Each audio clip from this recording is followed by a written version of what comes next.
आणि मॅडम तुम्हाला सांगते, ज्या ठिकाणी आम्ही दिल्लीला उभं थांबलेलो होतो आदल्या दिवशी, हं, म्हणजे रात्री तिथं दिल्लीला 2 तास आम्ही तिथं होल्ड केलं. आमचं फ्लाइट येत नव्हती. इतका पाऊस होता. हं, आमचं फ्लाइट निघालं हं. आणि त्याच्यानंतर तिथे ते छत कोसळलं होतं. ओह! मला एकच फक्त ते करायचं होतं, बाहेरला करून दाखवायचं होतं. मी गरिबाची मुलगी काय करून दाखवू शकते. अक्षरशः आम्हाला त्यावेळेस म्हणजे खूप आणि नंतर मग त्यांना त्यांचा मित्र भेटला साहेबांचा.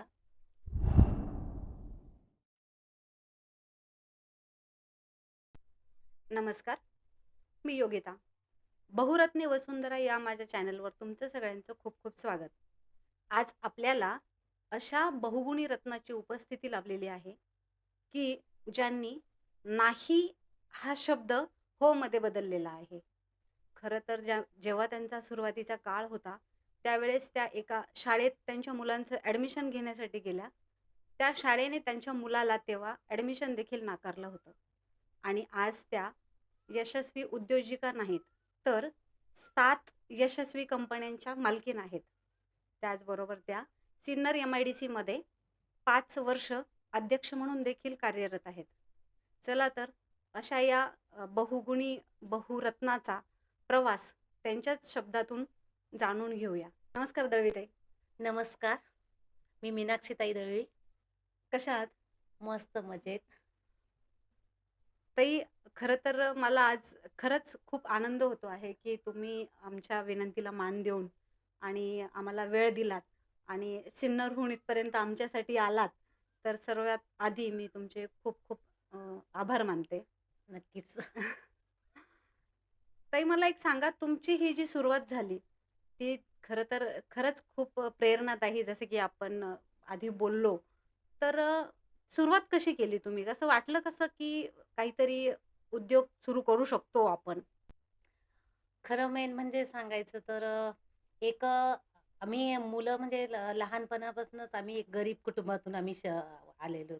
आमचे आई-वडील पण विडी कामगार होते. हं, अक्षरशः आम्ही छोटे असतानाच म्हणजे आम्हाला ती एक हे होतं, आई जर आम्ही शाळेत असताना आई जर विड्या बांधते ना, तर आम्ही मधल्या सुट्टीत जाऊन त्यांना धागा बांधण्यासाठी जायचो आम्ही, हे करायचो.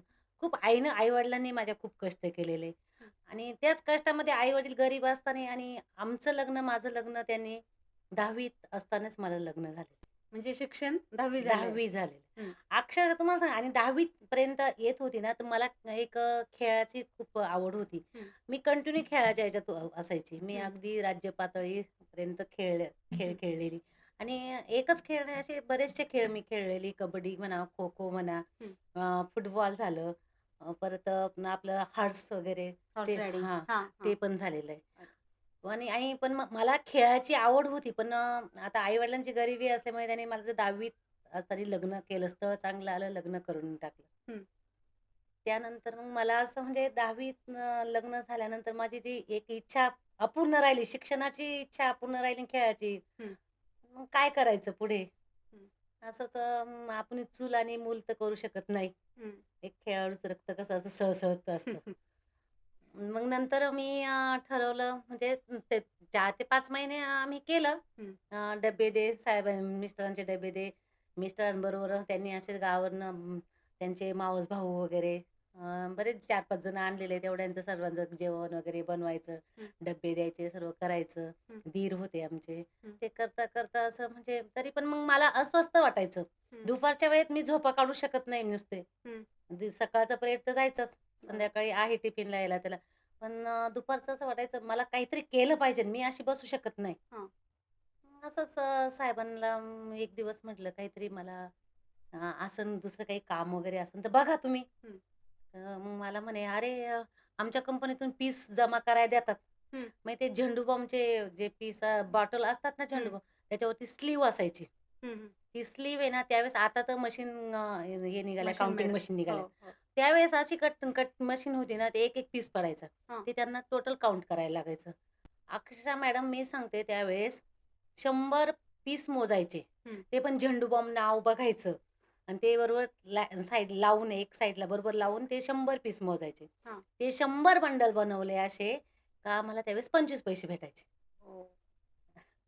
अक्षरशः म्हणजे ते ₹3 ते ₹4 काम आम्ही दिवसभर करायचो. त्याने मान-पाट एक करून. हं, पण मग ते मटेरियल जास्त भेटायचं. मी मी म्हणायचे, "मी माझ्या स्वतःसाठी का?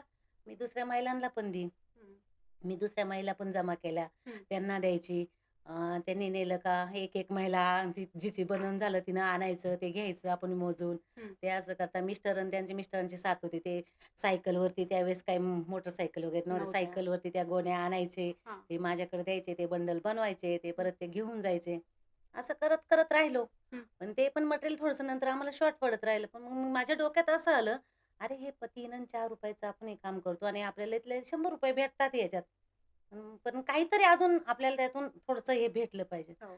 मग मी म्हटलं मिस्टरांना, "आपण हे असं करूया ना, शेतकऱ्यांकडनं कांदे भरायचे, गहू वगैरे भरायचे. हां, मी मार्केट करेन, तुम्ही जरी कंपनीत गेले जात असेल हं. तर." मग तुम्ही राहायला कुठे होते तेव्हा? आम्ही वसईला. ओके. मिस्टर वसईला होते. अच्छा. सॉरी. हां, हां, 95 ला माझं लग्न झालं, 95 ला. हां, वसईला आणि ते आमची मिस्टरांची कंपनी वसईलाच होती. हां. मग तिथे वसईलाच राहत होतो. वसईला पण म्हणजे असं काही बंगला-बिंगला नव्हता. अगदी मागे हे गाईचं गोठा होता आणि पुढे छोटीशी खोली होती. हं. अक्षरशः आणि शेजारी शेतात वगैरे ना भात असायचा. अक्षरशः आम्हाला इतकी भीती वाटायची म्हणजे पाणी पण तरी येणार आहे. हो. आणि तिथे जेवण वगैरे पण बनवायचं तर आम्ही बाहेर चूल करायचो. हं, चुलीवरती ते लोकं सरपण विकायचे ते भारी घ्यायचो. त्याच्यावरती स्वयंपाक करायचो चुलीवरती. हं, हं, लाईट कधी-कधी जायची, हे करायची. पण मग त्यांना म्हटलं, "आपण हे गावावरनं कांदे बटाटे भरू हं, आणि मी विकन." मला म्हणे, "तुझ्याच्याने होईल का?" हं, हं, म्हटलं, "तुम्ही करून तर बघा. मी करेन. मला करायची हौस आहे मला." मला म्हणे, "बघ बरं." म्हटलं, "नक्की मी करेन." हं, त्यांनी गावावरनं एक अशीच गाडी आणली कांद्याची. काही बटाटे वाशी मार्केटवरनं बटाटे हं. आणि गहू शेतकऱ्यांचे गहू वगैरे. ठीक आहे. आम्ही थोडं-थोडं करता मी गहू वगैरे साफ करून ते पॅकिंग करून आणि साहेब म्हणजे कशी आमची ओळख होती तिथे मग हो. आजूबाजू शेतकरी लोकं पण घ्यायचे घ्यायला काही-काही यायचे. आमच्याकडनं 50-50 किलोचे गहू वगैरे. हां, कांद्याच्या गोण्या आणि मग साहेबांनी असं डोकं लावलं प्रत्येक हॉटेलला जाऊन आले. हां. हॉटेलांना भेट देऊन आले. "तो आमच्याकडे कांदा आहे असा-असा. काय करायचं? आम्ही देऊ शकतो तुम्हाला कमी रेटमध्ये हो, असं-असं." हो. डायरेक्ट शेतकऱ्याचं तर आमच्याकडनं हॉटेलवाले भरपूर घ्यायचे. घ्यायचे. त्या हॉटेलवाल्यांना साहेब त्यांची सुट्टी ज्यावेळेस असायची शुक्रवारची सुट्टी असायची त्यावेळेस ते मा हॉटेलांना पोच करून पोच. यायचे हं, आणि मी आठवड्याची बाजार करायची. हं. म्हणजे 2-3 आठवड्यातून मला 2 ते 3 ठिकाणी मी 2-3 गावाचे बाजार करायची. पापडीला जायची, खांडवा झालं, परत म्हणजे तिकडे भाजीपाला घेऊन तिथं नाही, जायच्या कांदे बाजार. बटाटे जायचे. अच्छा. कांदे बटाटे असे होते म्हणजे कमीत कमी 2-3 टन कांदे हां. आणि 2-3 टन बटाटे. अरे अक्षरशः 8-9 टनचं आम्ही त्या गाडीत भरायचो हां. आणि ते विकायचो. पण मला कमीत कमी सांगते ना, मी पूर्ण माझ्या मार्केटमध्ये कांदे बटाटे विकले जायचे. हां, सकाळी गेली का मी आम्हाला त्यावेळेस बाजारला जायचं म्हणलं ना, 7 वाजता गेलो ना, हां. का संध्याकाळी 4 वाजायचे घरी यायला. सकाळचं जेवण ते आम्ही 4 वाजता येऊन बनवायचो. बापरे! मी बनवायची आणि तिथून पुढे मग आम्ही लोकं जेवण वगैरे करायचो. हं, हं. म्हणजे मुलं साहेब मला सोडायचे तिथे मार्केटला. नेऊन. हां. परत ते मला 3-1 वाजता घ्यायला यायचे. पण हं, ते कंपनीत होते. मार्केटला बसायची मी एकटी. हं, भाजीपाला, कांदा बटाटा विकायचं. तिकडनं आले आणि मुलं माझे. आता मुलगा माझी अशी धावपळ, हं. प्रपंच आपल्याला करायचा आहे. मी माझा मोठा मुलगा 2 वर्षाचा असतानाच माहेरी सोडला आई-वडिलांकडे. कारण की त्याला बघायला कोण नव्हतं. कोणी माझी नाही. धावपळ अशी. हो. मग मी ते कांदे बटाट्याचं तसंच हे करता साहेबांनी हे केलं. अक्षरशः एक एक वेळेस तर आमच्या साहेबांना इतका मोठा अनुभव आला म्हणजे अक्षरशः ते मला कांदा बटाट्याला मांडवी मांडवी गाव होतं हं, वसईपाशीच. हं, तिथे मला सोडून आले. हं, रिटर्न येताना त्यांना एक ॲक्सिडेंट भेटला. हं. ॲक्सिडेंट असा झालेला का त्या माणसाचे पूर्ण 3 तुकडे झालेले होते मॅडम. पोलिसांनी त्यांच्या गाडीला हात केला हं. आणि त्यांना म्हणे, "एवढं तुला घेऊन जायचंय पोलिस स्टेशनपर्यंत." हो. त्यांनी नाही बोलले नाही. त्यांनी ते टाकलं. त्यात टाकलं पण ते हे टाकले जसे ना तर बेडवर. त्याच्यावरती कपडा सुद्धा नव्हता टाकलेला पोलिसांनी. इथून-तिथून म्हणजे ते जवळ-जवळ 7 ते 8 किलोमीटर ते पोलिस स्टेशनला घेऊन गेले साहेब. अक्षरशः ते म्हणजे एक पोलीस त्यांच्या शेजारी बसलेला. सगळे लोकं बघत होते म्हणजे हे काय चालवून हं. आणि तिथे गेल्यानंतर ते काढल्यानंतर पोलिसांनी साहेबांची पाठ थापडली म्हणे, "पठ्ठ्या, तू म्हणून ते आणलं, नाही तर दुसरं कोणीच हात नसता लावला. तुला काय पैसे लागत आहेत ते सांग म्हणे मी देतो तुला." हं, हं. तर साहेब म्हणे, "नाही, नाही मला ₹1 नको. मला देवाने हे दिलं, बुद्धी दिली, मी आणलं इथे. मला काहीच नको." नंतर एक जण हवालदार आला म्हणे, "अरे येडा नको बनू. तू हे पैसे घे आणि निदान गाडी तरी सर्व्हिसिंग कर. हो. गाडी धुवून घे फक्त तुमच्या एवढं." स्वतःच्या गाडीत तुम्ही ते हां. घेऊन गेले. मग हां, हां. त्यांनी ते फक्त काही ₹100-200 घेतले असेल आणि गाडी सर्व्हिसिंग केली परत आले. हं, तर हं. मग मी म्हटलं यांना का उशीर झाला? हे का उशीर झाला? म्हणून मला घ्यायला येईना रिटर्न. हो, हो. 3 हां, वाजताची 3 वेळ. वाजता हां, मला 5 वाजले. हां. माझे कांदे-बटाटे विकून झाले, सगळे गेले. मग का त्यावेळेस काही फोन नाही, काही नाही. हं, मग ते ते आल्यानंतर मग मला ते सांगायला तेव्हा मला ते माहिती झालं. हं. नाही हे असं करता-करता आठवड्याचे बाजार वगैरे ते कधी-कधी जर साहेब गावी आले कांदे-बटाट्याचे कांदे वगैरे भरायला आले. कधी सुट्टीच्या हो, वेळेसच यावं लागायचं त्यांना हो. तुम्ही खेड्यावरून घेऊन जायचे ते? खेड्यावरून. अच्छा. तर आल्यानंतर जर रात्रीचीच बटाट्याची गाडी येते आमची, हां. बटाट्याची यायची. रात्री वाशी मार्केटवरनं बटाटे आले ना, कमीत कमी 10-15 गोण्या असायच्या. हं. आणि त्या अशा 50-50 किलोचे गोण्या असायच्या. हो. जर खाली करायला कोणीच नाहीये, तर मी अक्षरशः मॅडम तुम्हाला सांगते, मी त्या गोण्या डोक्यावरती उतरून मी गाडी खाली केलेली. कधी-कधी त्या ड्रायव्हर लोकं म्हणजे ते गाडीचे ड्रायव्हर म्हणायचे, "ताई तुमच्याकडे बघून आम्हाला ते मला हेल्प करायला वरती यायचे वरून तरी आम्ही काढून देतो तुमच्या हं, डोक्यावरती." हं, असं हे करून मी गाडी खाली केलेली. हं, म्हणजे मला काही त्या असं वाटलं माझं जी जिद्द होती मला काहीतरी मला करून दाखवायचं आणि ती जिद्द फक्त आहे ना, हं, माझ्या डोक्यात एकच होतं, हं, माझे भाया आहेत ना, हं, भाया बोललेले, "तू गरिबाची मुलगी करू नको." हं. साहेबांना बोललेले. साहेबांना बोललेले, हां. "गरिबाची मुलगी करू नको. जर तू गरिबाची मुलगी केली, तर तुझा प्रपंच होणार नाही. ती तिच्या माहेरासाठीच सगळी भरपाई हे देईल करेल." तिकडे. हां. मला एकच फक्त ते करायचं होतं, बाह्यांना करून दाखवायचं होतं, मी गरिबाची मुलगी काय करून दाखवू शकते. तुम्ही फक्त करून नाही दाखवलं तर बाह्याने एक सॉरी नंदाई माझी. नंदाई. हां. अच्छा. तुम्ही एक करून नाही दाखवलं तर एक जगासमोर आदर्श निर्माण केला आहे. आणि तिथून तुम्हाला भणक लागली, चुणूक लागली, की काहीतरी करावं नक्की. आणि आज तुम्ही आज इथे आहात. तर मला विचारायला आवडेल ताई, की त्यावेळेस तुमचा मुलगा तिकडे होता हां. आणि तुम्ही सांगितलं, की तुमचे दीर वगैरे पण तुमच्याकडं असायचे. हां, असायचं. मग त्यावेळेस तुम्ही कांदे बटाट्याचा बिझनेस सुरू केला. मग त्याच्यातून हे छोटे-छोटे झंडू ते सुरू केलं. हं. मग तुम्हाला असं कधी वाटलं, की आता आपण कंपनी सुरुवातच करायला पाहिजे बुवा असं? अच्छा. नाही मग मी ते झेंडूबामचं वगैरे ते चालूच होतं हां, ते पण आणि कांदे बटाट्याचं. पण एक दिवस आम्ही असंच फिरत-फिरत बोरिवलीला गेलेलो. हां, साहेबांच्या मित्राकडेच गेलेलो. हं, त्याच्यानंतर आल्यानंतर तिथे मी बघितलं शेजारी महिला काहीतरी काम करतायत. हां, म्हटलं चला हो एक तर म्हटलं, "अहो हे कसलं काम करतात ह्या महिला?" तर म्हणे, "अरे आमच्याच कंपनीतला जॉब आहे हा." हं, म्हटलं, "मग ते लोकं असे देतात का महिलांना?" हं, म्हणे, "देऊ शकतात. विश्वासू लोकं पाहिजेत. त्यांना देऊ शकतात." म्हटलं, "नक्की ना, मग आपण करू शकतो ना. हं. तुम्ही एकदा साहेबांकडे काढा, विचारा. हां, विचारा." हां, तर ठीक आहे म्हणे, "विचारतो." मग त्यांनी असंच हे केलं. एक दिवस आम्ही असंच गेलेलो तिथे. परत मी पण त्यांना बोलली. म्हटलं, "आम्ही असं-असं करू शकतो. द्या ना प्लीज." त्यांनी दिलं. म्हणे दळवी असल्यानंतर दळवीवरती विश्वास आणि दळवी साहेबांचं म्हणजे आमच्या मिस्टरांचं असं होतं त्या हं. कंपनीत एकदम विश्वासाने काम होतं. सर्व कंपनी साहेबांच्या ह्याच्यावरती सोडून ते काम जात होते. हं, नक्कीच म्हणे दीर पण होते तिथे कामाला. हं, त्यांनी दिलं. मग मी असं घरी आणल्यानंतर मी स्वतः 1-2 लेडीज लागायच्या एक याच्यावरती हो, हो. बसायला. एक पुढे आणि एक मागे. हं, मग आम्ही एक एक महिलाला, 2 महिला हं. अशा आम्ही जवळ-जवळ 7-8 महिला काम करायचो. हां, 4 एक हीटर लावून हं, ते एक-एक पीस बनवायचा. हं. ते बनवायचो आम्ही आणि मग ते 8 महिला झाल्या.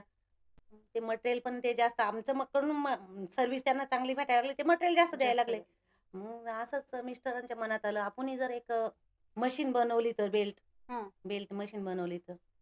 ठीक आहे म्हटलं बेल्ट मशीन बनवली त्यांनी. हो. बेल्ट मशीन बनवल्यानंतर मग त्याच्यानंतर त्याच्यावरती जेंट्स कामाला लागले. हं, त्याच्यावरती मुलं बसायचे. हं. आता लेडीज तर घरी बाहेर येऊ शकत नव्हत्या त्यावेळेस अशा तिथं कसं भैयानी वगैरे काम करू लागायचे. हो, मग ते एक गाळा घेतला आम्ही.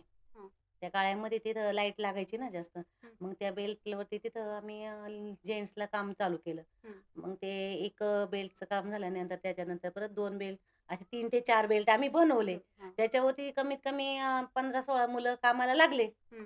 त्यांचा रोजगार झाला. पण मग त्यांना त्यांच्या बरोबर मला 8 वाजता नक्की जायलाच लागायचं. कारण की त्यांना शिकवायला लागायचं. त्यांना एकदा एक लक्ष हे झालं ठेवणं लक्ष पण आपलं ठेवणं काम आहे. वगैरे हो, आणि मिस्टर तर कंपनीत जायचे. हो. लक्ष द्यायला तर कोण नाही. हं, दीर पण कंपनीत होते. ते फक्त मटेरियल आणून द्यायचं काम करायचे. हं, घेऊन जायचं, आणून द्यायचं. हं, मग ते तेवढं केलं करता-करता आम्हाला त्यातच एक आहे ना याचा जॉब भेटला आम्हाला पार्ले कंपनीचा. हं. त्या पार्ले कंपनीच्या जॉबमध्ये ना अक्षरशः आम्ही इतकं सक्सेस झालो ना, त्याच्यामध्ये आम्हाला खूप प्रॉफिट झाली. हं. प्रॉफिट झाल्यानंतर आम्ही म्हणजे मग ते जे पार्लेचं रॅपर आहे ते बनवता तुम्ही? पार्लेचं म्हणजे जे पार्लेचे बॉक्स वगैरे, टेप वगैरे हे अच्छा. असं डब्बे असतात. त्याला जे वरून रॅपर असतं पॅकेजिंग हां. त्याच्या पूर्ण प्लास्टिकचं? प्लास्टिकचं. ओके. ते आम्ही बनवतो डायरेक्ट. हां. तर मग ते त्यांना दिलं. ते त्याच्यात आम्हाला ग्रोथ भेटली. मग साहेबांच्या मनात आलं. मग मी ते असंच विचार केला. साहेबांना म्हटलं, "आपण हे पण बघतोय, हो, कांदे बटाट्याचं पण बघतोय." हो. आणि त्याच टायमाला आम्ही आमच्या भाच्याला घेऊन यायचं होतं. हां. भाच्याला इकडे आमच्याकडे. मग भाच्याला आणलेलं. मग भाचा म्हणजे नंदेचा नंदेचा मुलगा. हं. मग आम्ही म्हटलं, साहेबांना म्हटलं, "आपल्याला कांदे बटाटे बघायचं का हे बघायचं कधी? आणि आपली आता एक हे आपण हे आता करतोय कांदे बटाट्याचं. पण मला जर आपले एकदा वय झाल्यानंतर केव्हा कधी आपण हे कांदे बटाटे करणार. उचलणार?" हो, हो, ते कष्ट खूप आहे त्यात. हो. मग भाच्याला पण काहीतरी आम्हाला जॉब करायचाच होता. म्हणजे त्याला हे करायचं हो, होतं. हो. बिझनेस एक उभा सेटल. करून देत. मग आम्ही काय केलं, एक ठरवलं तो बिझनेस तो कांदे बटाट्याचा, गहू तांदळाचा ते टोटल भाच्याच्या स्वाधीन केलं. हं. त्यांच्या स्वाधीन केलं आणि इकडे आम्ही पूर्ण टाईम इकडे द्यायला इकडे लागले. द्यायला. हां. मग परत साहेबांना म्हटलं, "आपण हे असं करूया, आता आपण याच्यात सेटल झालोय ना, हं. तर मग आपण आपलं स्वतःचे मॅन्युफॅक्चर चालू करूया. ग्रेट. तुम्हाला तर त्याचे अनुभव आहे, नॉलेज. फॅक्टरीचा पूर्ण अनुभव आहे." हां. मग साहेब म्हणे, "मला जर मॅन्युफॅक्चर चालू करायचं तर मला जॉब सोडावा लागेल." हं. म्हटलं, "ठीक आहे, तुम्ही जॉब सोडा, पण मग आपण मशीन." मग त्याने आम्ही मॅन्युफॅक्चरसाठी एक मशीन घेतली, हं. चालू केलं, हं. जॉब सोडला. ते चालू केलं थोडंसं हे करता आणि त्या लोकांचा तर आम्हाला तोपर्यंत त्या कंपनीचा आम्हाला वर्किंग जॉब तर होताच. होतच. त्यात दीर होते हां, कंपनीत. हां. पण मग आता तिकडे साहेबांनी हे सोडल्यानंतर थोडंसं आता घरातलं वातावरण एक हे असतं. बिघडतं. हो. दीरांनी काय केलं, माझ्यामुळे ते कंपनीतलं मटेरियल तुम्हाला देतायत. हां. मग काय करायचं? मला हे नाही ते थोडेसे घरातले वाद झाल्यामुळे ते आम्हाला पूर्ण मशिनरी वगैरे सर्व दीराच्या स्वाधीन करावं लागले. कारण की सासऱ्यांनी आणि त्यांनी सांगितलं, हं. "सगळं त्याच्या स्वाधीन दे." अक्षरशः आम्ही कांदे बटाटे बंद केलेले. हं. सगळं हे केलं. हो. आम्ही मशिनरी बंद दोघं केली. नवरा-बायको मॅडम 9 ते 10 दिवस आहे ना डोळ्यातून म्हणजे असं पाण्याची धार हे नव्हती आणि जेवण सुद्धा आम्हाला माहीत नव्हतं. अक्षरशः आम्हाला त्यावेळेस म्हणजे खूप आणि नंतर मग त्यांना त्यांचा मित्र भेटला साहेबांचा.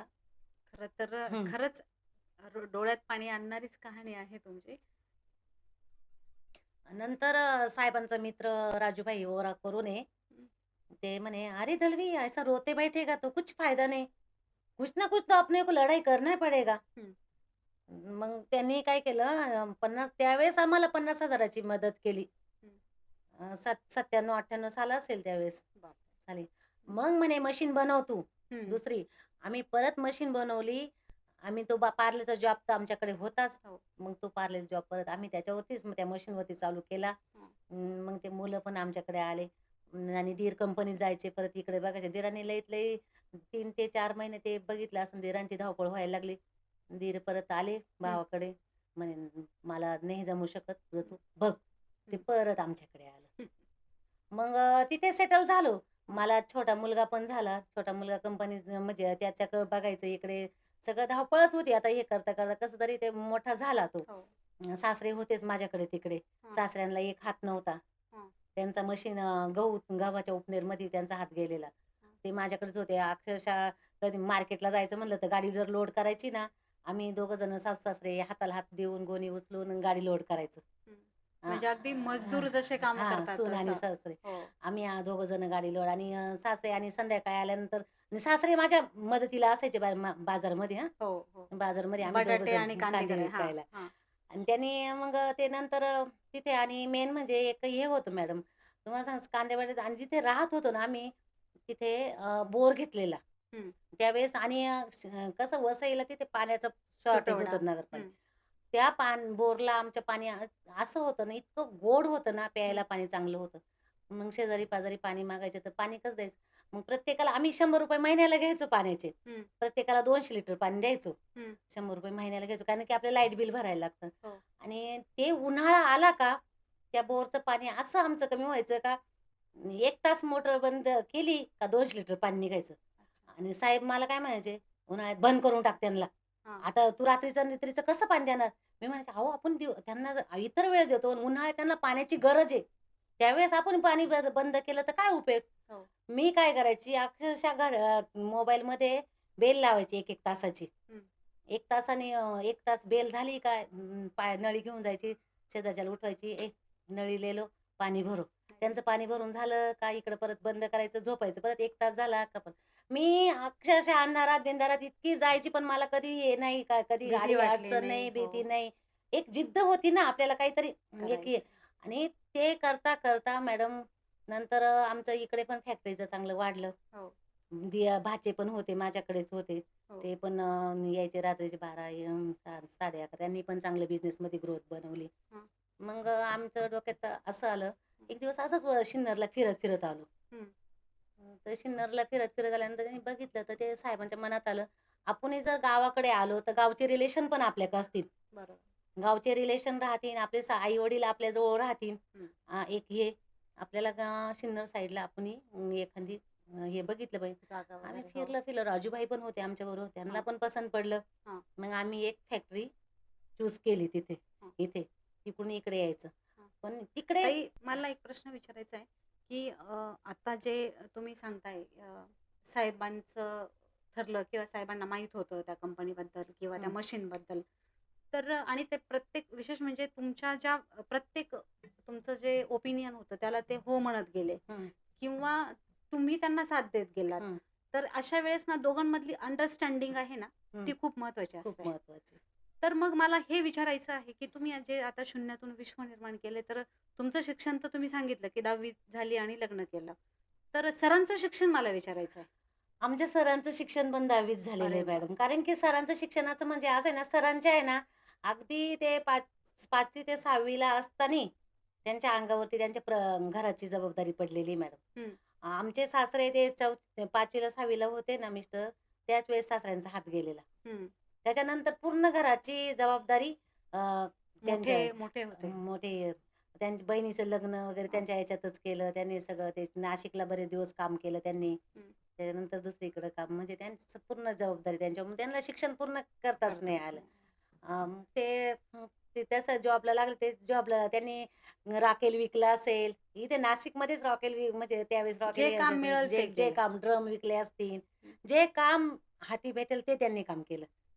मला तर आता यांच्या दोघांकडे दाम्पत्याकडे बघितल्यानंतर असं म्हणावसं वाटतंय, की आपले जे मार्कशीट आहे ना, ते आपल्या यश ठरवू शकत नाही.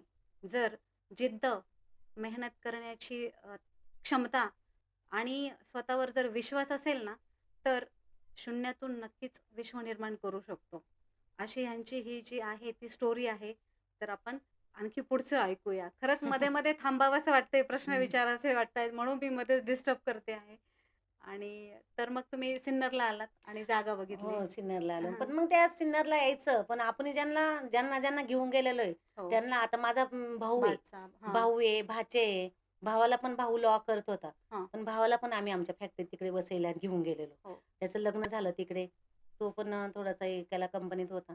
मग नंतर आम्ही ठरवलं का ते यांना काहीतरी एक-एक मशीन वगैरे हे देऊन त्यांचं त्यांना साईडला करायचं. मग हं, त्यांना दोघांनाही भावाला दिली मशीन. भाचे तर त्यांना हे दिलेलं कांद्या बटाट्याचं पूर्ण म्हणजे ते दुकान असतं त्यांना सांभाळायला दिलेलं हं, आणि दीराला पण मग मशीन घेऊन दिलं आम्ही. हं, त्याचं वेगळं करून दिलं हं. आणि आम्ही वसईला सिन्नरला शिफ्ट झालो. हां, आता बॅड लक असं बघा, हां. माझी मुलं तर त्यावेळेस आता छोटे. इकडे सिन्नरला आलो तर लहान मुलगा 4थीला होता, हं, मोठा मुलगा 5वीला होता. हं, आणि आम्ही इकडे आलो सिन्नरला. आता दोन्ही मुलांना ॲडमिशन घ्यायचं. हं, तर आम्हाला लहान्याला झालं ॲडमिशन, हं, मोठ्याला ॲडमिशन झालं नाही. हं. थोडंसं आता मागे-पुढे हे होतं. होतंच. नंतर मग आम्ही एकाला बनासाडाला घेतलं, हां. एकाला इकडे घेतलं. मग आम्ही इकडे आल्यानंतर आमचं कंपनीचं काम चालू केलं. हं, आमच्या ज्या डाय असतात, जे हं, आम्ही ज्याच्यावर कॅप बनवायचो, हं. त्या डाय असतात. त्याच काळामध्ये आमच्या 5 ते 6 लाखाच्या डाय चोरी गेल्या. अरे! इतका आम्हाला मोठा धक्का बसला मॅडम. हं. काय करावं, काय करावं? जॉब तर चालू, मटेरियल तर हो. काढायचं. अक्षरशः आम्ही गावाला त्यांचे साहेबांचे मेहुणे वगैरे, चुलत मेहुणे वगैरे त्यांच्याकडनं पैसे आणले शेतकऱ्यांकडनं. हो. परत आम्ही त्या डाळ वगैरे बनवल्या, हं, परत चालू केलं. हं. सेटल होता परत आम्हाला वर्ष गेला. वर्ष गेल्यानंतर परत 1-2 वर्षात आम्ही सेटल परत इथे झालो. मग 2-3 वर्ष आम्ही चांगलं हे केलं. त्यानंतर मग असं सहज एक आमच्या औद्योगिक वसाहतीची निवडणूक लागली. हं, तर आले साहेब म्हणे तुम्ही मॅडमला उभं करा. हं. साहेब म्हणे आमची ओळख नाही, जास्त हे नाही, आमची आम्ही परिचय नाही आमच्या इथे जास्त आणि किती वर्ष कसं झाले होते इकडे येऊन? 4 ते 5 वर्ष झाली फक्त. हां, कसं काय आम्ही मॅडमला उभं कॅबिनेट करू. देऊ हो. आणि तुम्हाला काय करायचंय तुम्ही द्या कॅबिनेट आपण ठीक आहे. मी राहिली उभी हे केले. अक्षरशः मॅडम मला इतकी धास्ती होती ना, मी म्हटलं मी निवडूनच येणार नाही. कारण की माझी कोणाची ओळख नाही, काही नाही.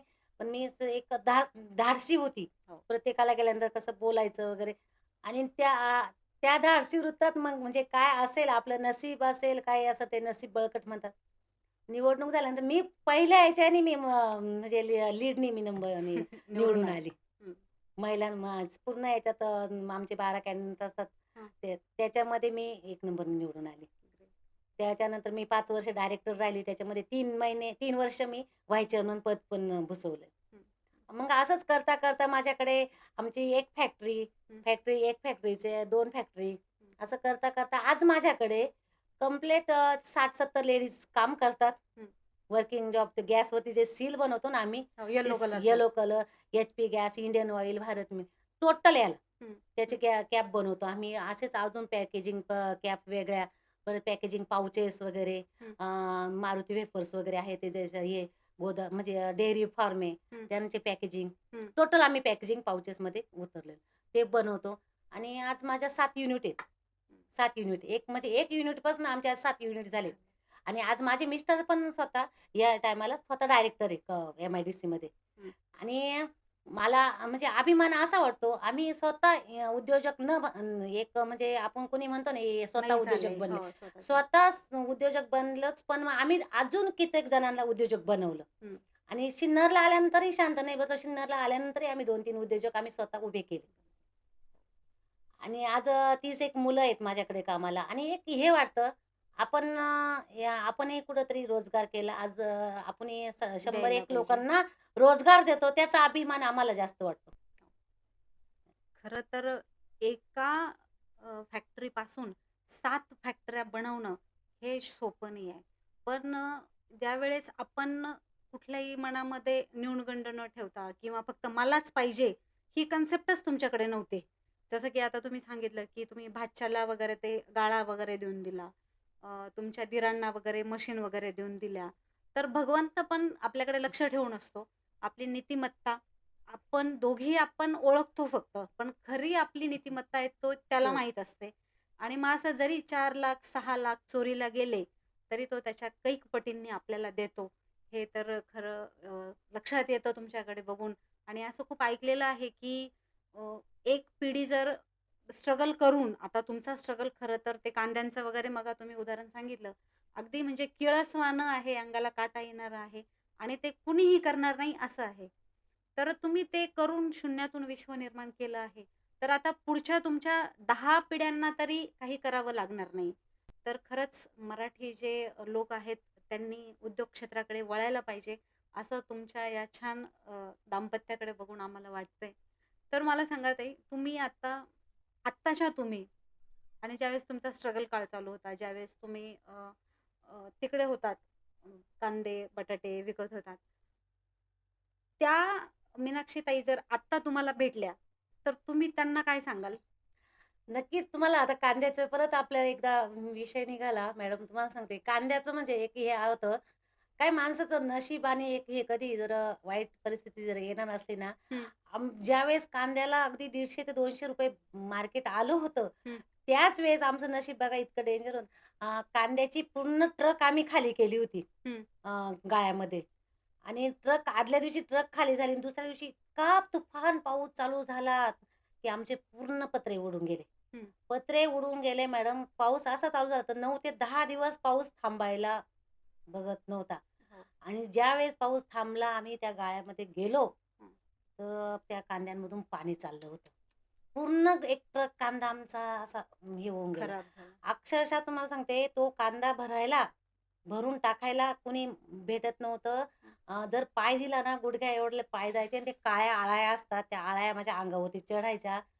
अक्षरशः सकाळी जर गेली ना, मी दिवसभर ते ते पूर्ण भरून दुसऱ्या रोडच्या साईडला टाकायची. मला ते 8 एक दिवस लागले ते टाकायला, पण एक कोणी लेडीजला बोलवलं तर, "नाही गं बाई, इतका वास येतो आणि तू कशी?" म्हणजे मी माझे असे कोपऱ्यावरले हात भरायचे, पाय त्या आळ्या माझ्या अंगावरती चढायच्या. मी ते पूर्ण भरून टाकलेलं आहे. साफ केलं. हं. मार्केटला एकदा जाताना असंच एकदा हेच झालेलं. गाडी थ्री व्हीलर असायची आमच्या. त्या थ्री व्हीलरमध्ये जाता हं, साडीचा पदर एक्सेलमध्ये अडकला. हं. एक्सेलमध्ये अडकला तर असं मिस्टरांना म्हटलं, "माझं काहीतरी अडकलंय, मला बघू द्या." ओढल्यासारखं वाटतंय. हां. ओढल्यासारखं. म्हणून बघितलं तर हा पदर माझा डायरेक्ट इथे असं रक्त निघालं. साडीचा पदर कापला आणि तेच पिन काढून परत पदर साडी थोडीशी मागे घेतली हं. आणि त्यात चुना भरला गेला. डॉक्टरकडे जायचं रिटर्न तर बाजार आमचा हे होऊन जाईल, मिस होईल. हो. मिस होईल. तेच मग कांदे बटाटे परत खराब होतील उरले का असं हो. काय करायचं? तसंच आम्ही बाजारला गेलो. पापडीच्या मार्केटला जायचं होतं आम्हाला. तिथे गेलो, ते कांदे बटाटे विकले. मग आल्यानंतर परत डॉक्टरकडे इंजेक्शन घ्यायला गेलो. त्यावेळेस म्हणजे डोळ्यातून धारा यायच्या, दुखणं एक, पण आपला प्रपंच आपल्या पुढे होता. आपल्याला हे करायचं होतं, कांदे बटाटे हो. विकायचे होते. हो. आणि मी जर मागे झालं गेले असते, असतं. तर मग हो. पुढे गेलोच नसतो. आणि मेन म्हणजे नवरा बायकोची जर साथ असली ना, तर कोणी मागे ओढू शकत नाही हो. एकमेकाला.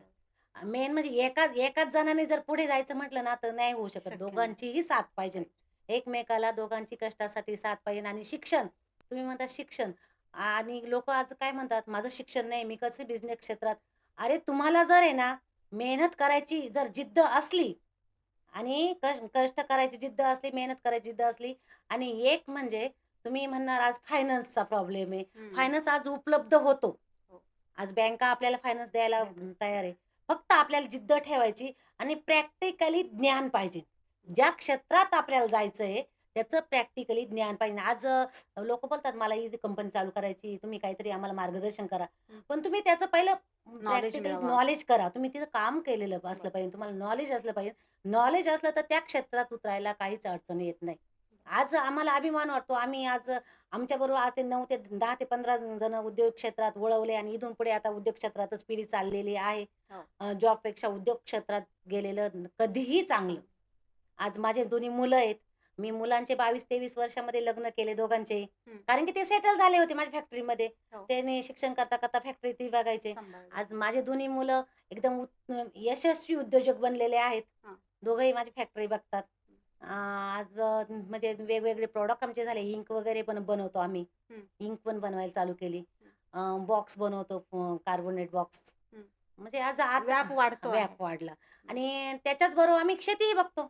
हां. गावाकडे शेती, पिंपळगाव, संतवाई पिंपळगाव कोण हे गाव आहे आमचं. हं. तिथे आमची 10-20 एकर शेती आहे. हं. पण मग शेती करायची म्हटलं ना, शेतीचं कांद्याचं याचं झालं, आजही मी साडी खोचून तिथे शेतात उभी असते. अशी म्हणत नाही मी आज 7 ते 8 कंपन्यांची कंपन्यांची मालकीण आहे. मी कशी शेतात जाऊ? नाही. कुठल्याही कामाचं लाज नसली लाज पाहिजे. नसली पाहिजे. चोरी करायची लाज असली पाहिजे, काम करायची लाज नसली पाहिजे. अगदी. आणि मिस्टरांचं माझ्या एकच आहे, आपण ₹1 कमवला ना, त्यातले 4 आणे आपल्याला हे सेवेसाठी गेलेच पाहिजे. पाहिजे. आणि मीही कधी त्यांना आड येत नाही. तुम्ही करायचं ना करा. इथे दान करायचं तिथे करा. अक्षरशः आणि त्याच्याच याने आपल्याला देव देतो. देव म्हणतो ना, आपण एक गोष्ट आहे का, लक्ष्मी असते आणि एक हे असतं. कुबेरचं लक्ष्मीचं चालू असतं बोलणं. मग ते म्हणतात, "तुम्ही लक्ष्मीला तू गरीबाकडे का नाही जात? तू श्रीमंताकडेच कसं जात असते?" हं. तर ती एक म्हणते, "मी जर गरीबाकडे गेले तर गरीब काय करेल? हं. फक्त त्याच्यासाठीच पैसा ठेवेल. पण मी जर श्रीमंताकडे गेली, तर तो त्यातले पैसे दुसऱ्याला यूज करेल." वाह!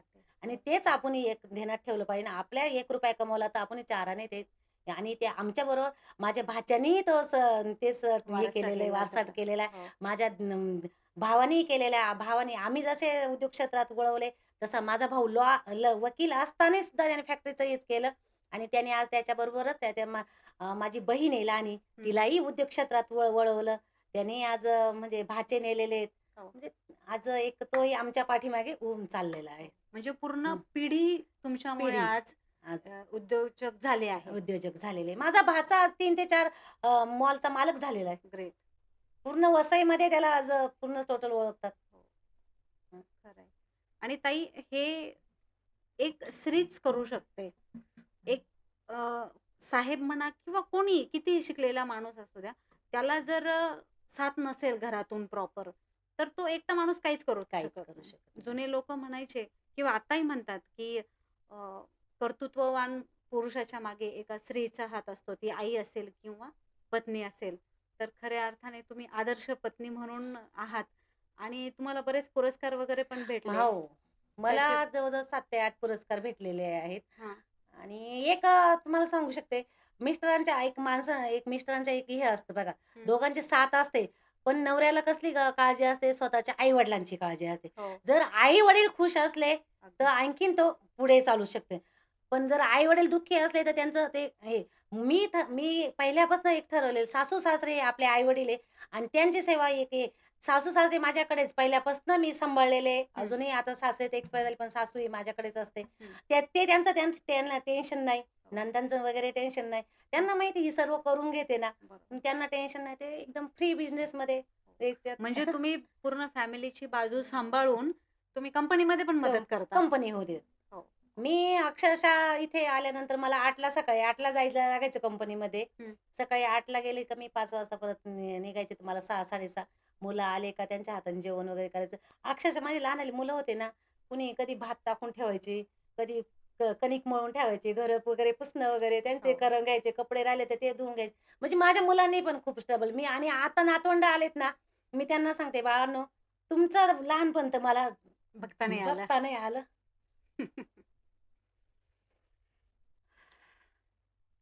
ताई जरी तुम्ही लहानपण बघता नाही आलं त्यांचं, पण पण नातवंडांमध्ये बघते मी. त्यांच्यासाठी तुम्ही एवढं काय केलंय ना, की एज्युकेटेड लोकं म्हणजे आमच्यासारखे लोकही काही करू शकत नाही. एवढं तुम्ही त्यांच्यासाठी केलंय.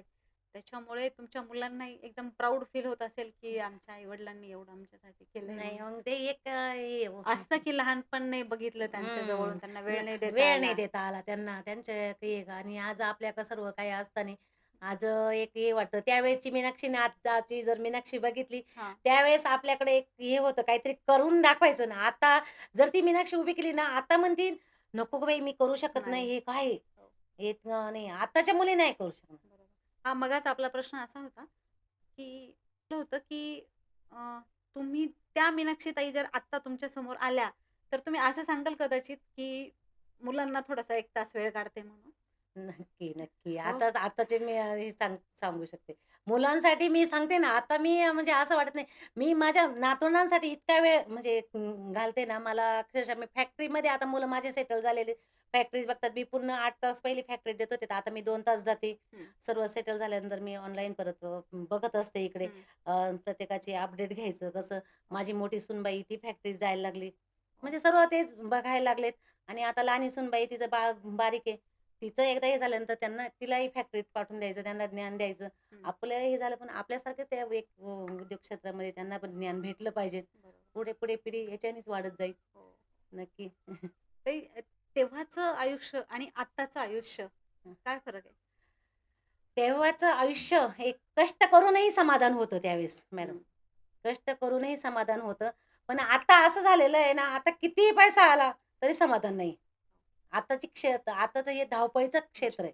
हो, आता कितीही पैसा आला तरी समाधान नाही. हो, त्यावेळेस पैसा नसून सुद्धा समाधान होतं. कष्टाला यश होतं त्यावेळेस. हो. आणि आताही आहे कष्टाला यश. कष्ट केले तर नक्की यश आहे. पण हो. समाधान नाही. अजून अजून अजून, पाहिजे. अजून काय काय करायचं, काय नाही अजून आपण म्हणजे नुसतं पळत राहतो. नावलौकिकसाठी याच्यात हे. आजचंच नाशिक जिल्ह्याचं उपाध्यक्षपद भेटतंय मला महिला आघाडीचं, ग्रेट. शिवसेनाचं. हो. म्हटलं ठीक आहे बघू.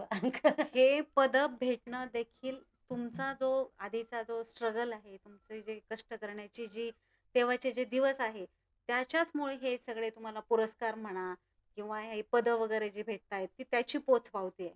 कारण सर्वसामान्याला कोणीही विचारत नाही. आज तुम्ही माझ्याजवळ म्हणजे मी तुमच्यापर्यंत का पोहोचले, तर अरे असं अशा कुठेतरी आहेत लेडीज किंवा मॅडम, की त्यांनी असं-असं केलंय म्हणून. तर म्हणजे एक प्रतिष्ठा मिळते आपल्याला. 4 लोकं ओळखतात आपल्याला. पण तेच जर नॉर्मल लाईफ जगले असतात, तर मग कुठेतरी असेच तुम्ही मुंबईतच असतात. 4 बाय 4च्या खोलीत असतात. नक्की, नक्की. असं आणि आम्ही जर तिथेच असतो तर आमच्याबरोबर उद्योग क्षेत्राचं हे नसतं, नाव पण नाही नसतं नसतं. निघालं. नसतं. एक हे हो. आणि मेन म्हणजे आपण जसं बोलतो, हं. केलं नाही तर घरी बसू आणि केलं तर पुढे जाऊ. हो. तेच एक ठरवलं. तुमच्या म्हणजे मुलांचा जेव्हा विषय आपला आत्ता निघाला, तर तुम्ही डोळ्यात पाणी आलं तुमच्या. तुम्ही मुलांना आत्ता काय सांगाल? म्हणजे सॉरी म्हणाल, की पुढे कसं जा, की कोणाला वेळ द्या, काय सांगाल? मी तर मुलांना नक्की म्हणजे सॉरी तर बोलू शकते. त्यांना पहिल्यापासून मी सॉरी बोलते, "बाळांनो, तुम्हाला मी टाईम देऊ शकली नाही." हं, पण मग मी एक सांगते, जसा मी टाईम देऊ शकले नाही, पण आता तुम्ही तुमच्या मुलांना टाईम देऊ शकता. तुम्ही तुमच्या मुलांना टाईम द्या. हं, तुम्ही तास नाही 2 तास त्यांना टाईम द्या हं, आणि नक्कीच म्हणजे त्यांच्याकडे हे करून आणि एक जिद्दही ठेवा पुढे जाण्याची हं. आणि मेन जसं आई-वडिलांनी केले तसंच तुम्ही करा. हो, एक ₹1 4 आणे हे ते जनसंपर्कासाठी गेलेच पाहिजे हे तुम्ही एक एक हो. ते मग तुम्ही जनसेवेसाठी. असं बोललात, की भिशीचं काहीतरी सांगितलं, ते काय? बीसीचा आमचा ग्रुप आहे एक. हां, 7 म्हणून ग्रुप आहे आम्ही. सातवन ग्रुप सॉरी. हां, अशा 8-9 महिला आहेत आम्ही. तर नगराध्यक्षकांची त्यांची पण मेसेज आहे आमच्या ह्याच्यामध्ये ग्रुपमध्ये. हं, तर आम्ही एक 8 महिन्याला असं करतो का ते त्याच्यामध्ये ते महिन्याला ज्या आता महिला बघा बीसी असली म्हणजे किटी पार्टी करणं, हे हो, करणं, ते करणं. आम्ही तसं नाही करत. आम्ही ज्यावेळेस बीसीचं असेल ना, त्यावेळेस 200, 200, ₹300 जसे खर्च येईल तसा काढतो आम्ही हो, आणि गरीब मुलं असतील, असे अनाथ आश्रम तर असेल. तर एकदा आम्ही अनाथ आश्रमात गेलेलो. हं, त्या मुलींचे असे बघितलं सगळे नखं वगैरे असे खराब वगैरे. हो, मग काहींनी नेल कट आम्ही पार्लरवाला 1-2 घेऊन गेलो. त्यांचे केस कटिंग केले. हं, त्यांचे नखं वगैरे नील्स वगैरे काढले. त्यांना एकदम स्वच्छता म्हणजे असं हे करून हं, त्यांना सांगितलं कसं राहणं, कसं हे. तर त्यांना ते मार्गदर्शन दिलं. हं, कसं काय. काही वेळेस आता मंदिर आहे. एखादं मंदिर खूप खराब आहे. मग तिथे जातो. आम्ही स्वतः फिनाईल वगैरे घेऊन ते मंदिर साफ करणं. हं. बारादरी आहे. हां, तिथे आमच्या सिन्नरमध्ये तिथे जिथे दहावे वगैरे पडतात. हां, तर तिथे आम्ही तिथे जाऊन ती साफ-सफाई करणं. हं. काही असं म्हणजे जिथे गरीब मुलं आहेत, गरज आहे तिथे. त्यांना हो, कपडे वगैरे काही हे नाही, तर मग एक वेळेस त्या मुलांना कपडे वगैरे घेणं. म्हणजे आम्ही असं एक हे जनसेवा म्हणून काम हो. करतो आम्ही. खरं त्यात तर खूप आता सध्या भिशी म्हणजे फक्त छान कपडे घालून जायचे, फोटो काढायचे आणि ते सोशल मीडियावर टाकायचे. तर तुमची किटी पार्टी किंवा तुमची जी भिशी आहे, तिने खरंच खूपच वेगळा उपक्रम हाती घेतला आहे आणि खरंच प्राउड वाटतं अशा तुमचं ऐकून वगैरे सगळं. अ, खरं तर आता आपण जसं बोललो, की एका पुरुषाच्या मागे यशस्वी स्त्रीचा हात असतो. तर आता तुम्ही ह्या टप्प्यावर आला आहात. तर साहेबांना काय वाटतं तुमच्याकडे बघून किंवा साहेब काय बोलतात? साहेब आजही म्हणजे जरी माझ्यासमोर जरी नाही बोलले ना, हं, तर दुसऱ्याला सांगतात, माझ्या बायकोचं मला साथ होती म्हणून मी आज इथपर्यंत आलो. हं. त्यांना खूप प्राउड ऑफ म्हणजे वाटतं. ते प्रत्येकाला सांगतात, तिची साथ होती. तिने मला हाताला हात लावून देऊन साथ दिली म्हणून मी आज इथपर्यंत आहे. हं. ते माझ्यापुढे नाही व्यक्त होत, पण दुसऱ्यांच्या पुढे नक्कीच व्यक्त सांगतात. होतात आणि हं, प्रत्येक ठिकाणी हे करतात. आणि साहेबांच्यामुळे मी आहे. माझ्यामुळे साहेब नाही, साहेबांच्यामुळे मी आहे. हं, हं. साहेबांनी जर मला आता एक असतं आपण म्हणतो ना, लेडीजला खूप करण्याची इच्छा असते. पण जर जेंट्स सपोर्ट म्हटला नसेल. सपोर्ट भेटला नाही, ते जर बोलले असते, "तू घरात बस, काही करायचं नाही." हं, तर मी काहीच करू शकले नसते. शक्य नाही. त्यांनी साथ दिली म्हणून मी आज इथपर्यंत आहे. म्हणजे दोघांनाही दोघांची साथ खूप न महत्त्वाची आणि जी की तुम्हाला दोघांनाही भेटली. ताई मला एक सक्सेस झाल्यानंतर आपले नातेवाईक, गावाकडचे लोक, मित्र-मैत्रिणी त्यांचा व्ह्यू बदलतो. हं. मग तुमचे आई-वडील, सासू-सासरे दोन्हीकडचे त्यांना काय वाटतं म्हणजे मीनाक्षी आधी कशी होती, आत्ता कशी झाली किंवा तिने काय करायला पाहिजेत किंवा मीनाक्षीनी त्यांच्यासाठी काही स्पेशल केलंय का? स्पेशल करणं म्हणजे त्यांना असं वाटतं म्हणजे पहिल्या मीनाक्षीताईंना आता त्यांना ते तर जाणीव आहे खूप कष्टाची. त्यांनी डोळ्यांनी बघितलेलं आहे. बघितलं. मेन म्हणजे डोळ्यांनी बघायचं म्हणजे आमच्याकडे आम्ही ज्यावेळेस वसईला होतो ना, हां. प्रत्येक पाहुणा आला ना, आता वाशी मार्केटला लोकं येतात शेतकरी. हो. प्रत्येक पाहुणा आल्यानंतर वाशी मार्केटवरून माझ्याकडे यायचा येणार. आणि माझ्याकडे एकच काम होतं, तिकडलं बघून जरी साहेब कंपनीत जात असले ना, मी काय करायची त्यावेळेस बाजारातून वगैरे एखादा बाजार बंद करायचा पाहुणे आल्यानंतर, त्यांना देवदर्शन करायला घेऊन जायची. हं, मुंबईला मम्मादेवी वगैरे तिकडे हं. वज्रेश्वरी वगैरे मी कधी त्यांचा कंटाळा केला नाही. प्रत्येकाला म्हणजे तुमची साडी अडकली होती, जखम झाली होती, तरी तुम्ही बाजार बंद नाही केला. पण आपले नातेवाईक आल्यानंतर तुम्ही हं, आवर्जून त्यांना आवर्जून घेऊन जाते. ते आपल्यासाठी येतात हो. आणि त्यांना खुश ठेवणं आपलं कर्तव्य होतं. हं, तेच मी कर्तव्य म्हणजे असं त्याच्यानंतर इकडे आल्यानंतर मग माझ्या मावस भाऊजाई आहे. हं, त्या म्हणायच्या, "मीनाताई तुम्ही खूप मोठ्या झाल्या. तुम्ही विमानाने फिरतात, आम्हाला गरीबाला कोण नेणार आहे हो विमानाने.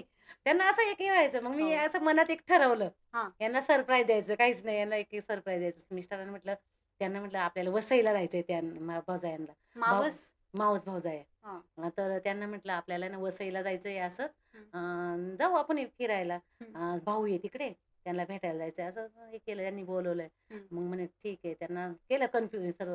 आणि मग त्यांना ना साहेबांना म्हटलं, "मला त्यांना विमानाने घेऊन जायचंय." हं. साहेब म्हणले, "अरे काही." म्हटलं, "नाही, त्यांची हौस आहे. त्यांना एक आहे." मग मी शिर्डी ते मुंबई हं. असं विमानाचं फ्लाईटचं तिकीट बुक केलं. हां. आम्ही तिघी चौघी जणी होतो. त्यांना तिकडे फ्लाईटने नेलं. इतकं त्यांना आनंद झाला. हं. म्हणजे ते आजही तो क्षण विसरू शकत नाही. आणि त्यातच एक मला माझी अशी म्हणजे माझी पहिल्यापासून एक होती. मला माझ्या सासू-सासरे, आई-वडील, नंदा वगैरे त्यांना मला काशी वगैरे देव करायचे. हं. पण ते पण करायचे ना, त्यांना पण फ्लाईटमध्येच न्यायचं. ग्रेट. कारण की त्यांना कोणी नेऊ शकत नाही आणि ते जाऊ पण शकत नाही.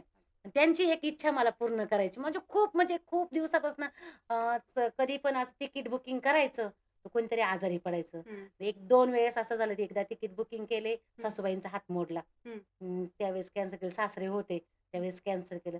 नंतर सासरे एक्सपायर झाले. माझे वडीलही एक्सपायर झाले. मग नंतर असं ठरवलं, साहेबांना त्याच साईडला जायचं होतं.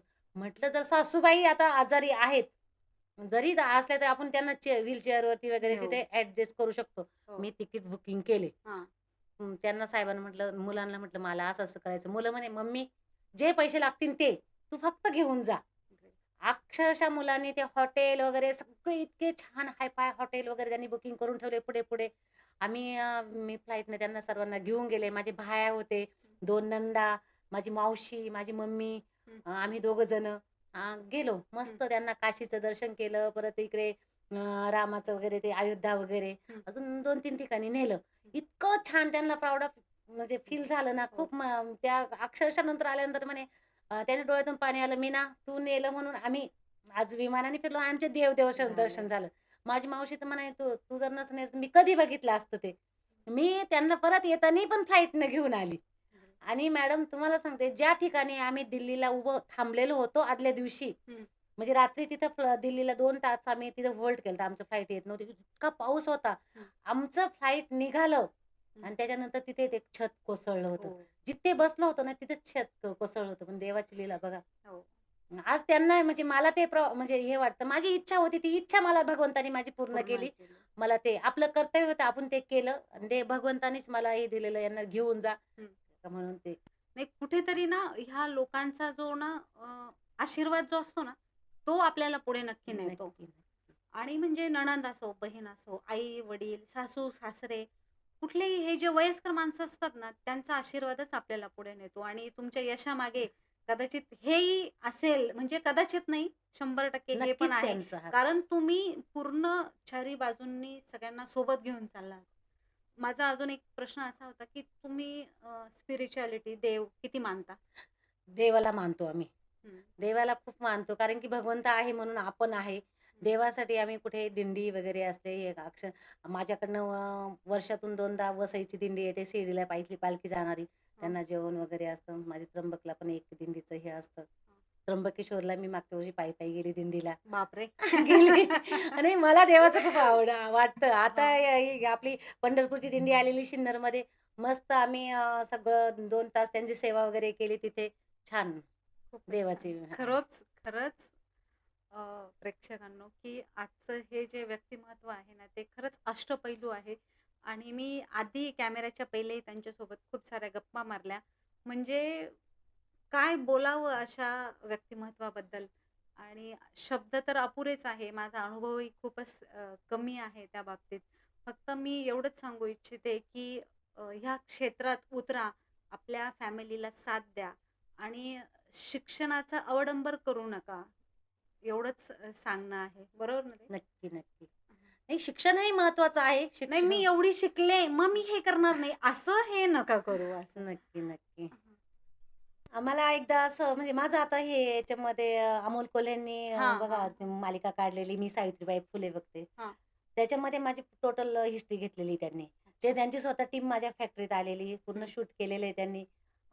अमोल कोल्हेंच्या YouTubeवरती जर हे केलं सर्च केलं तर तिथेही माझं हे भेटेल दिसेल. आणि आमचं सातवन ग्रुपचं पण त्यांनी केलेलं आहे.